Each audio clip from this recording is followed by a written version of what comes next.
Well, D.C. business owners are feeling the stress after Mayor Bowser announced that D.C. will be extending their stay-at-home order through June 8th. And this morning, we are talking with a local business owner about the ongoing impact and the questions that still remain unanswered about that decision. Joining us now is Beverly Hallberg, president of District Media Group. So great to have you join us this morning. Thanks, Beverly. Thanks so much for having me. Well, I want to begin. My first question is your reaction when you heard the mayor was extending this stay-at-home order into June? It was supposed to expire tomorrow. I was disappointed but not necessarily surprised, and that is because we've seen other measures taken in other cities across the country as well, where when we talk about businesses and the economic livelihoods that do matter, that seems to take a back seat right now.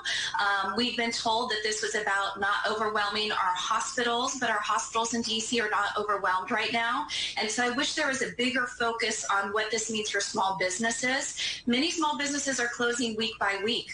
And so how many more are going to close by June 8th? So I think the people making these decisions are elected officials, our mayor, Muriel Bowser. She still has her paycheck, but many of these businesses are getting no income at all, and many of them may not last till June 8th. And I want to ask you that from your perspective, because you own a small business, correct?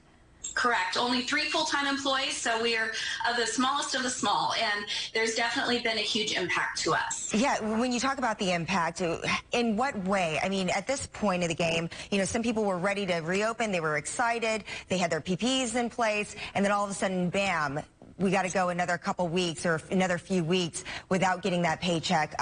How critical was that decision? I mean, are businesses going to fold because of this? I think many of them are. I will say I'm in a fortunate position in that at least I'm still able to do about half of our business, because some of my business we're able to do from home. So our income is cut in half, but I want to speak on behalf of many of the businesses who can't do any work from home. When you think about barbershops, when you think about nail salons, when you think about restaurants, and it's not just the owners, it's their employees as well. I think we're going to find, even if we do open back up on June 8th, and there's no guarantee that that's what Muriel Bowser will do at that time. I think a lot of the businesses we're used to visiting around here will not be open anymore. The longer this continues, the more businesses are going to close, and economic livelihood does matter.